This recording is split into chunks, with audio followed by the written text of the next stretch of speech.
Ny fitondrana frantsay no ny andohanina nananganana ny padesma mba hampisarabazana ny malagasy taorian'ny ady sy taorian'ny fiaonam-be braza.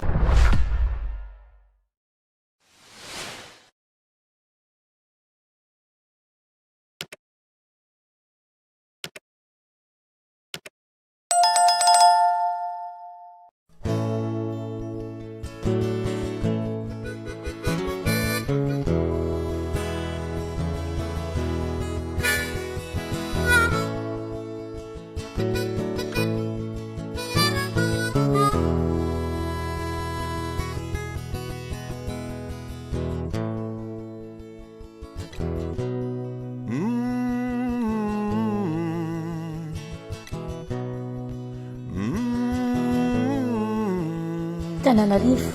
renivohitry Madagasikara. Rehefa jerena tsotsotra dia mahafinaritra ny akantony, rahatantara kosa dia maro ny zavatra ny ainany. Piaramonina natao fahavalo satria mitady tao ny filaminana tsy dia naharitra firy, teo ny ady sy ny korotana izay ny ainany, nandalo tao ihany koa ireo fitsakiana maro samihafa. Tapitra ny fitondrana monarchika, lasa sistany ny mpanjakarana valina fahatelo,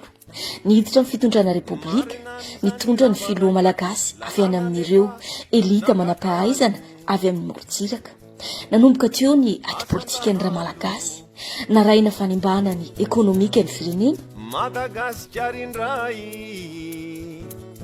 no nataony zala mamay. Ny korotana tanteraka Madagasikara, inona ny antony? Inona ny zava-misy? Maro dia maro ny zavatra tsy fantatry ny mponiny Madagasikara. Miainao anatin'ny aizina, ao anatin'ny laingany vahoaka ary miainao anatin'ny fitaka tanteraka. Inona ary zany lainga sy fitaka izany izay mangejy ny Madagasikara? Loza ary loza tokoa izay tsy takatry ny sain'ny vahoaka maro anisany ambadika izany rehetra izany. Tsara ho fantatry ny malagasy rehetra fa nizy ny fivorian'ireo fikambanany merina mpanefoefo sy ireo kleba miafina maro sy ireo milaza azo taranak'andriana izay nokononkononina tamin'ny taona 1970 sy tamin'ny taona 2000. Ny fivoriana tamin'izany dia ny hakana ny fitondrana ny Madagasikara mandritra ny 50 taona. Nahoana ny 50 taona? Maninona tsy natao hoe enimpolo taona ny fitondrana izay nokononkononina tamin'izany taona 2000 izany? Inona ny antony? Efa tetika natao efa ela izay taoriana ny nanaovana sestany ny mpanjakarana valina fahatelo. Raha votsitra teo ampelantanan'izy ireo ny fitantanana ny firenena tamin'ny fanampian'ireo frantsay ny morontsiraka sy tamin'ny nanjanana ny Madagasikara dia nitaky izay tetika rehetra izy ireo ny iverenana izany hery izany mba hifehezana ny Madagasikara ary tsy hisy mpaneligelina fa lalaka tsara ny fitondrana ny firenena.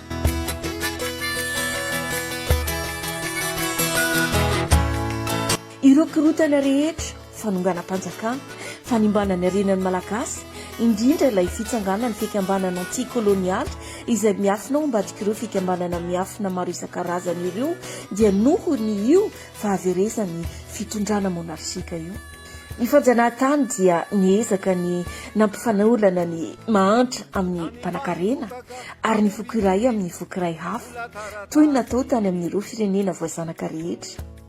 Ny fampiasana ny teny hoe morontsiraka entina ilazana ireo foky izay tsy merina dia fitaka nataon'ireo mpanjanaka mba hizarazarana ny malagasy ahafahana mifehy ny firenena malalaka tsara. Voasoratra tao amin'ny arsiva kolonialy izany, fa moa ve marina izany? Izany tokoa ve no tena mifehy izany rehetra izany? Fitaka tokoa ngambany izany ary tsy marina satria maro ny foko izay tsy merina izay tsy afaka milalao amin'ny morontsiraka toy ny betsileo, ny tsimihety, ny bara, ny tanàna, ny sianaka ary ny bezanizandro no tsy mipetraka amin'ny morontsiraka ary tsy afaka miditra an-dranomasina. noforony ny fitondrana mpanjanaka izany rehetra izany mba ampisaraham-bazana ny malagasy sy ampalemy ny fanjakany merina izay fahavalo ny tafikegaliany saingy mbola misy ihany koa ny fitapitaka anatiny nataon'ireo merina mba anavakavahana ny mponina avy any amorontsiraka. Ny fanenana teto Madagasikara amin'ny alalan'ireo misionera sy mpanao trafika azy ireo ny anglisy sy ny frantsay. Ny voalohany dia nanao ny heriny ny tarika ireo hovana ny merina any amin'ny faritra avo ary nanova azy ireo protestante. Ny frantsay dia nanamafy ny fisiany eo amin'ny mponina morontsiraka mpifaninana amin'ny merina any amin'ny faritra avo ary namadika azy ireo katolika. Tsara ho fantatra fa ny merina izay mponina avy any Malezia sy Indonezia dia efa nanjanaka ny malagasy ary noho ny fijalian'ireo mponina avy any amorontsiraka no natonga ireo lehibe ny antoko ampanjaka nangataka fanampiana fiarovana tamin'ny frantsay. Ny afo natao anatin'izany rehetra izany ny fanangana ny merina fikambanana miafina maro samihafa izay nafenona ao ambadik'ilay hoe fangatahana fahaleovantena feno ho an'i Madagasikara. Avoleta tanteraka nitetika nafenina tao ambadika io satria dia ny hifehy an'i Madagasikara iray manontolo toy ny teo aloha no tena tetika tamin'izany. Tsara ihany koa ny manamarika fa ny tolona nanoherana ny fanjakany vazaha vahiny dia ny merina no tena mpitarika azy. Arak'izany, ireo mpitarika ny tetika manohitra ny frantsay tamin'ny taona 5/7/9 dia ny ministra Rainandriamapiandry sy ny prince Ratsimamanga, dadatoan'ny mpanjakavavy Ranavalona fahatelo. Tamin'ny taona 5/7/9 ny fikambanana miafina VVS Vivado Sakelika dia niforona taoriany andian-dahatsoratra nosoratany mpitandrina Hova Ravelonjaona tao amin'ny gazety Mpanolontsaina. Marobe ireo merina efa nandroso tamin'izany fotoana izany, anisan'izany Dr Joseph Ravoahangy, mpitarika ny fahaleovantena ny Hoavy. Ny fanjakazakany foko mitovy dia hita tao amin'ny vondrona miafina ny Panama, antoko nasionalista malagasy izay niforona tamin'ny taona 2019 ary nandray anjara tamin'ny fananganana ny MDRM efa taona taty aoriana. Raha irery mandeha miakavanana sendrahatsana tsy sen'olo tanana, raha irery mandeha miakavy tsy misy. Tsy fantatry ny mponina morontsiraka io fanindraindram-pirenena io izay fikambanan'ireo elita manan-tsaina no sady nafanafony mpikambana tao. Tsy ny fahaleovantena ny malagasy no narovany mpikomby fa ny fahambonian'ny fokony sy ny fahalalan'ny fokony. Nanaiky ny fiarahana tamin'ireo vazaha ny mponina avy any amorontsiraka ary nampitony azy ireo ny fitondrana mpanjanaka noho ny fitondrana ambany andro. Ho any ankamaroan'ny mponina morontsiraka dia sarotra tamin'ireo merina no nahatsapa ny fomba fijerin'ireo mponina avy any amin'ny faritany satria ny fampidirana ny nosy ho an'ny Frantsa dia tsy toy ny fanekena ny mpanafika fotsy hoditra ilalao sy ampanjaka ny heriny amin'ny tanindrazana malagasy fa toy ny hany fomba anafahana azy ireo amin'ny fitazana henjana dia henjana izay nataon'ireo merina. Maro ny mitarika io fifandrafian'ny morontsiraka sy ny afovoantany io ary ny famoretana izay nataon'ireo Maleziana sy Indonesiana ireo izay nampiasa hafetsena avo dia avo tamin'ny famitahana ny firenena satria niasa teo ankilan'ny frantsay ihany izy ireo ary nampiasa ny hafetsena tamin'ny hahazoana ny fizakana ny zopirenena frantsay. Niefitra izy ireo fa moramora kokoa ny idirana amin'ny politika frantsay mba hahafahan'izy ireo ampiasa izany zopirenena roa izany mba hifehezana ny politika indrindra ny ekonomika malagasy. Nanomboka eto izany dia ny tetika hahazoana zopirenena frantsay no tsy maintsy atao. Ny fananana vady frantsay ny fomba hahafahana mahazo ny zopirenena frantsay saingy tsy moramora ny nazahoana izany satria dia tsy maintsy maharitra 20 taona faravakely ny fanambadiana ary tsy maintsy misy ihany koa ny zazana teraka ireo mpivady fa ho afaka mahazo izany zopirenena izany. Mora kokoa tamin'ireo vehivavy ny fahazoana ny zopirenena vahiny, mila dingana lavalava kosa ny an'ireo lehilahy. Nanomboka teo ny fanararaotana ny resaka ekonomika sy ny fitsirian'ny hevitra hifehy ny resaka politika malagasy satria rehefa maro tamin'ireo mpandraharaha ireo elita na ireo mpanefoefo merina no nahazo ny zopirenena frantsay dia nanana fahalalahana sy fanampian'ireo frantsay avy amin'ny antoko havia izy ireo mba niaro azy. Ka nanomboka ny fananganana fikambanana maro samihafa anomanana ny ady amin'ny samy malagasy mba hanafoanana ny fitondrana kolonialy ahafahan'ireo hifehy manokana ny Madagasikara. Ny tsiro tao anatin'izany daholo ireo fikambanana izay natsangana ireo elita isa-tokony dia ireo elita merina, ireo elita safiotra ary ireo elita avy any amin'ny faritany. nisy fifaninanana foana teo amin'ny elita manampahaizana sy mpanefoefo ny avovoatany sy ireo avy any amin'ny sistany na tonga ireo taranakimerina namboly safiotra tany amin'ny sistany zany ireo manampahaizana avy any amin'ny sistany rehefa nafarana niakatra teto andrenivohitra dia nomena vady merina ireo merina na rehefa nidina any amin'ny sistany kosa mba maro ireo safiotra ary eo anatin'izany ireo antsoina hoe valivotaka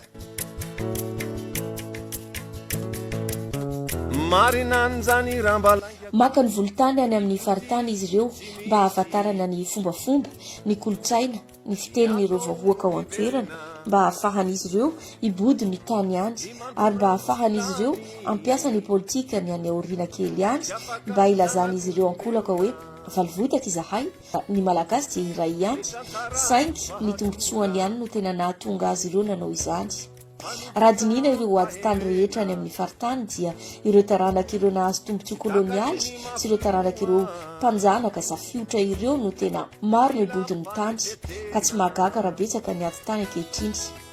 politika kolonialy daholo zany rehetra zany ary avy amin'ireo fianakaviana vitsy ireo nefa manana ny tanjany tokoa no izy ireo izay efa nifehan'ny Madagasikara tamin'ny fampianarana kolonialy na ahafahana ny baiko ny fitantanana ara ekonomika ny Madagasikara ho an'ny tombotsoan'ireo vahiny aloha izay vao ny tombotsoan'izy ireo mbola mitohy io politika kolonialy sy fiarovana ny tombotsoa kolonialy n'ireo mpanjanaka ireo ankehitriny vitsy anisany elita avy any amin'ny faritany no mahafehy an'ny Madagasikara ary voafetra ny tanjany sy ny fahefany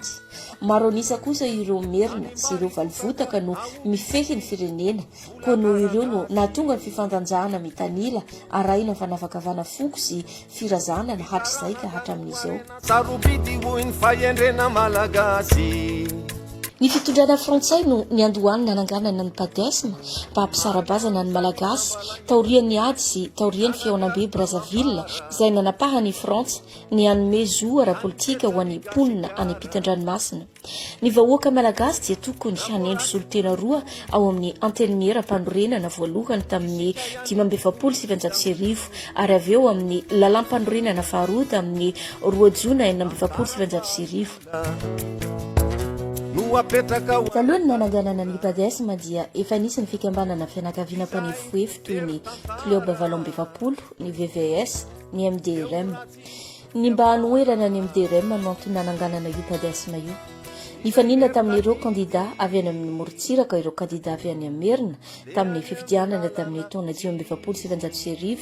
dia olom-boafidy roa avy ao andrenivohitra no landy Dr Joseph Ravoahangy anisany saranga ambony indrindra amin'ny merina andriana ny any Andriamasina Valina sy ny Dr Joseph Raseta avy amin'ny fokohovany tsy mahafotsy ity foko ity izay renivohitra ny tanànan'Ambohimanga dia nanohana mafy ny fitondram-panjaka ary noho izany dia mihevitena ho mitovy amin'ny andriana izany fifidianana voalohany izany sy ny fanomanana ny lalam-panorenana faharoa no nanaitra ny finiavana ara-politika teny amin'ny faridranomasina hiditra amin'ny tontolo politika ary nahitana roa avy amin'ny faritany dia avy amin'ny faritany Majanga sy faritany Tsimihetsy dia i Philbert Tsiranana sy Louis Jasonongoly ny rotsaka ho fidiana rehefa noforonina tao Paris tamin'ny taona 1970 ny volana 12 ny volana febroary ny hetsika demokratika ny fanavozana malagasy ny MDRM miaraka amin'ny Raseta ho filoha dia napetraka ireo député roa ireo tamin'ny 20 martsa 1970 tao amin'ny bureau antenimera mpanorenana voalohany ireo volavolan-dalàna mikendry ny fifarana ny fanjanahantany teo anivony fampielezan-kevitra dia nifandray tamin'ireo mpitarika roa lahy MDRM ny mpitarika roa lahy avy any amorotsiraka mikasika ny fifidianana solombavam-bahoaka miaraka amin'ny solombavam-bahoaka merina nahazo valiny mankarary izy ireo nilaza ireo député fa raha teo ho an'ny Frantsa izy ireo dia raisiny ho sekretera ny député tsy nahafaly ireo avy any amorotsiraka izany valiteny izany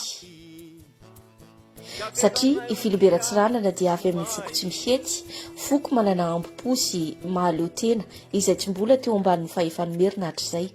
tsy nanaika hatramin'ny farany hegemonia merina izy ireo ny hegemonia merina na koa ny supremaciste merina izay fanambonia tena na fanamboniana fanjakana iray mba hanambaniana ny firazanany sasany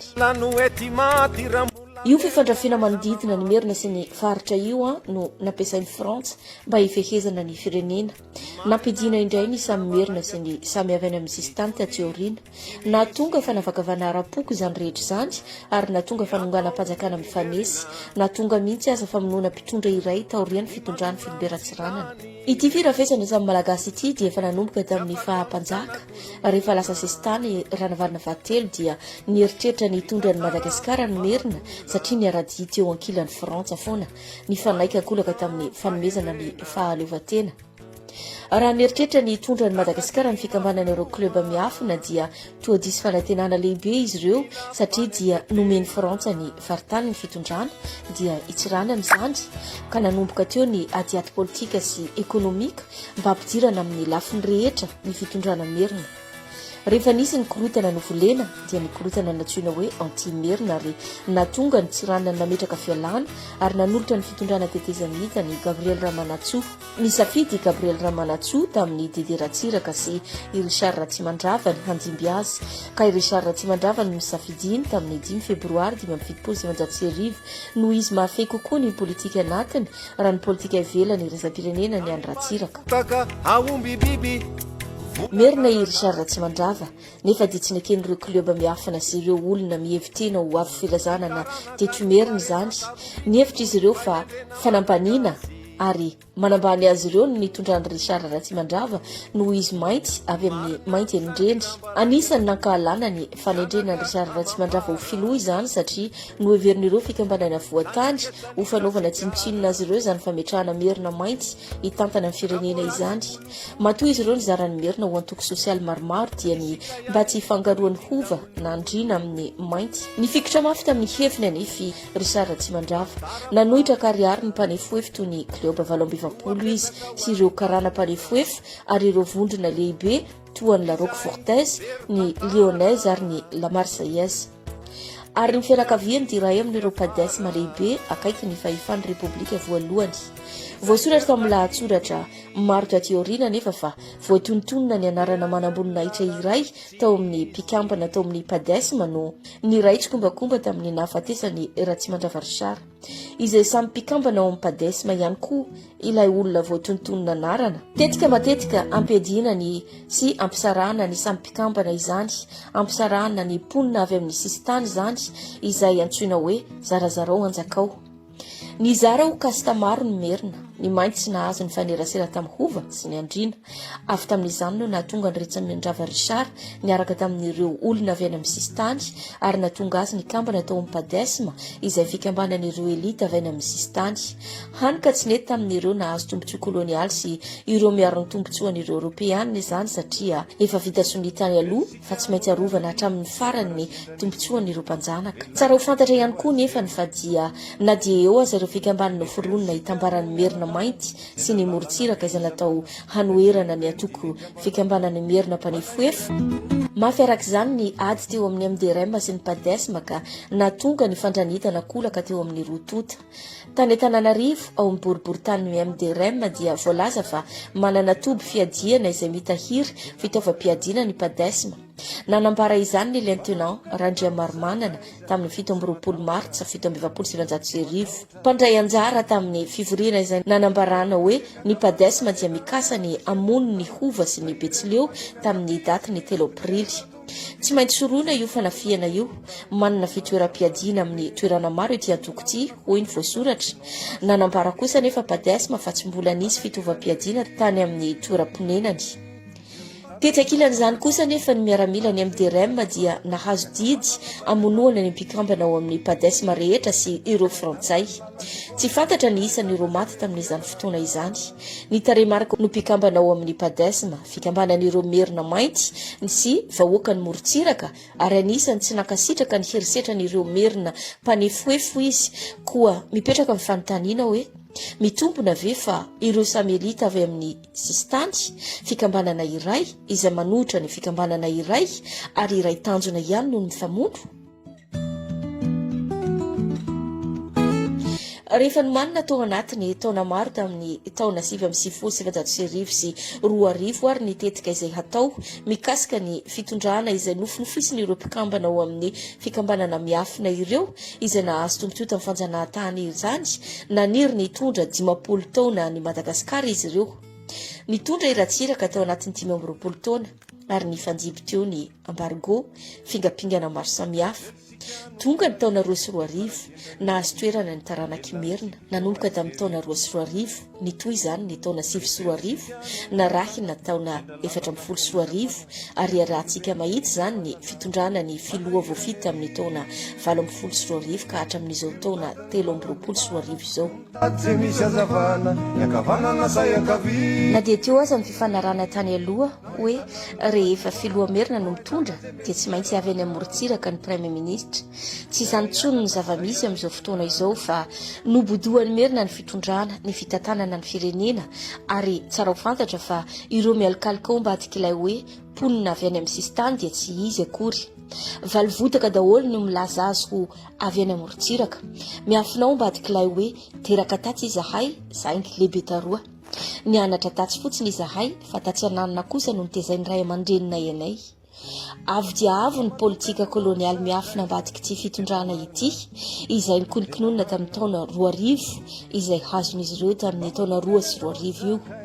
Na dia opelatana ireo voatany aza ny fitondrana dia aza hadiny fa ireo politika kolonialy dia tsy miraharaha ny firenena sy ny vahoaka fa ireo tombotsoan'ny mpanjanaka sy ny tombotsoan'izy ireo ihany no manahirana azy. Izany dia voapirofo ny fitondrana izay nisy tamin'ny taona 2010 izay narahina fanonganam-panjakana tamin'ny 2010 ka hatramin'izao. Nisy ihany koa ny dizadizam-pianakaviana samy merina raha voakitikitika ny tombotsoan'ny sasany rehefa natsangana ny orinasany Ravalomanana izay voasoratra fa dia orinasa malagasy tsy mitapoka. Ny hoe orinasa malagasy ranoray tsy dia azo ekena satria dia mbola ireo fianakaviana nahazo tombotsoa tamin'izany fanjanahantany izany ihany no miaraka miasa amin'ny ingay Ravalomanana ary anisan'ny mpikambana ao amin'ny fikambanan'ny Taranarivo ihany nampanefoefo taranak'Andriana izy. Tsy tokony adino fa anisan'ny lohandohany saika merina ny fitondrana monarchika ihany koa izy. Ary mpiara-miasa akaiky amin'ireo fianakaviana karana nahazo tombotsoa tamin'izany fanjanahantany izany. Teo ankilan'ny foana ireo fianakaviana mpanefoefo toa ny Andriatsitoaina, Andreas na Rasamuel, Romuald Rakotondrazaka, mpitantana ny Agricot ary Nirad Rafalomanana, mpitantana ny Axios. Teo ihany koa ireo karana mpikambana ao amin'ny diaspora indo-pakistanais toa ny Rajabali, mpitantana ny Simelta ary ireo fianakaviana karana Ismailita toy ny Danil Ismael, mpitantana ny Sokole. Na dia anisan'ireo fianakaviana merina voasoratra fa taranak'Andriana malaza sy anisan'ireo nahazo tombotsoa kolonialy ihany koa aza Ravalomanana dia nipetraka foana ny ady an-trano mandidina ireo samy merina noho nitakotra ny ho fahaverezan'ny tombotsoa izay voahangona tamin'ny famitahana ny mpiray-tanindrazana. Maro tamin'izany ireo fianakaviana nahazo tombotsoa no nitambatra sy nanongana ary namotika ny orinasany Ravalomanana satria nanelingelina ireo olona vitsy anisy izy izay mibaiko ny Madagasikara. Tao anatin'izany ny filazana ny fitiavan-tenany izy tanambola sy ny hetra tamin'ny fitondrany Ravalomanana. Eto indray izany dia ireo fianakaviana samy anaty fikambanana iray daholo indray no mifandrafy. Tsy misy ny fifampijerena tava raha vao tombotsoan'izy ireo ny voakitikitika. Tsy misy intsony ny hena maso fa tsy maintsy hatao izay rehetra hanimbana ilay olona raha vao manelingelina ny tombotsoany. Nisy arak'izany ireo fianakaviana nahazo tombotsoa tamin'ny fanjanahantany no nanao izay rehetra nanonganana ny Ravalomanana toy ny fianakaviany Ramanandraibe. Noho ny fianaky ny toe-karena noho ny fifaninanana tamin'ny Tiko amin'ny sehatra sasany toy ny fanondranana vary sy lavanila izay voatohitohina. Tamin'ny taona 2010 dia naneho ny tsy hafaliany izy Rasolondraibe mpamokatra iray hafa ny harany herisetra satria ny Tiko irery ihany no tsy nandoa haba amin'ny faditsiranana amin'ny varina farana avy any Thailande tamin'izany fotoana izany. Anisan'izany ihany koa momba ny Eliara Velomanantsoa, vehivavy mpandraharaha hajaina eto Antananarivo izay nahatsapa-tena fa voafitaky ny Tiko ny orinasa Synergie Communication. Izany rehetra izany dia manapirofo fa tsy hetsika politika velively ny mahatonga ny Madagasikara mahantra fa noho ireo elita sy ireo fianakaviana vitsy anisa izay mibaiko ny Madagasikara. noho izany dia voafitaka tanteraka na mamitaka ny vahoaka ny tanteraka ireo elita avy any amin'ny faritany, na koa manao fanahiniana tsy mahita ny zava-misy sa ve tsy manana fahefana etsika ka tsy afa-manohatra, saingy tsapa fa maro dia maro ny manampahaizana avy any amin'ny sistany izay tokony andinika lalina ny tena raharano fireneny mba hanarana izany rehetra izany ho an'ny taranaka faramandimby. Tsy adino ihany koa fa misy ireo taranaka merina izay te hitrohatra, te hanova zavatra, saingy noho ny rahamatahora dia tsy afa-manohatra izy ireo. Mifandray ary ny fampitohy tanteraka amin'ireo nidiran'ireo malezianina sy indonezianina teto Madagasikara araka izany ny korotana izay miaina ny firenena. Tsy nitsahatra ny korotana fa navakavahana zampon'ny Madagasikara, voafitaka ny malagasy rehetra tamin'ny fitakiana ny fahaleovatena, nefa dia ny fahaleovatena ny merina manokana tsy hisy ny Frantsa anelingelina mba ary rehetra, na izany vady sarobidy, na izany hazo sarobidy, na izany biby dia samy namorontsiraka daholo, nefa toa ny avoatany irery ihany no mifezy